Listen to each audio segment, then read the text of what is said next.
Alpha is not a solo sport.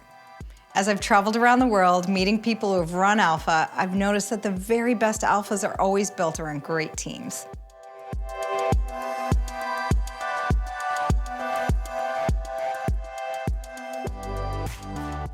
So I have 4 tips for developing a strong team.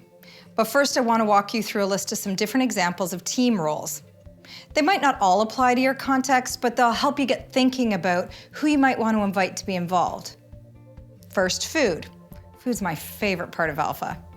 There are people you know who love cooking and hospitality, and what would it look like for them to get involved in hosting Alpha? Tech. I desperately need help in this area. Who can ensure that you have the right audio and visual gear so that everything goes smoothly? Design. Who can dream up creative ways to make the space you meet at welcoming and fun? This person probably spends a lot of time on Pinterest. Welcome team. The greeters and registration will usually be the first people that guests meet, so look for people with a friendly smile and who love to connect. Setup and tear down. Who might be willing to come early, stick around to do any setup and cleanup? MC. Who can host the night? Someone that doesn't mind speaking in front of groups and can make people who might not typically go to church feel at ease. Administrator. Is there someone that can help you pull together all the details and track all those finicky things like budget and numbers? Prayer. One of the most important roles on your team is people who will pray. Who do you know that would be willing to coordinate a group of people to pray behind the scenes? Lastly, hosts and helpers. Every small group needs at least 2 volunteers, 1 host, 1 helper. Hosts will be the main facilitator for the small group discussion time, and helpers serve in a supporting role.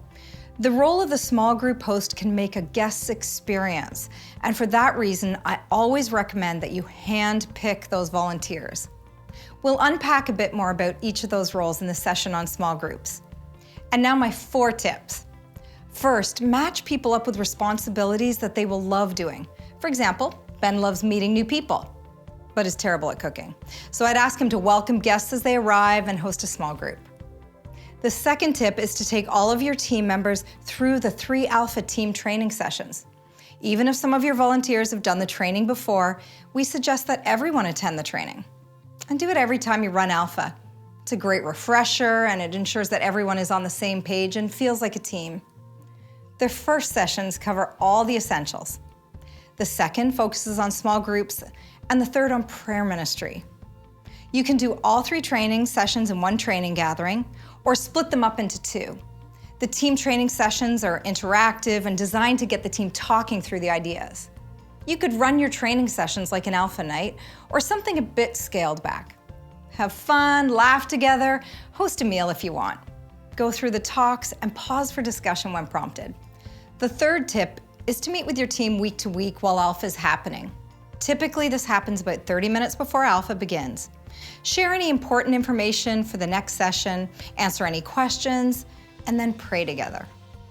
The 4th tip is to get feedback. As Alpha ends after the last week, take some time to debrief with your team, have a meal with them, thank them for their time, and talk about what went well and what could be improved. Why don't you take a moment and think of some people that might be excited to be part of your Alpha team and write down their names. Next, open up your calendar, schedule a time for team training if you haven't already done so.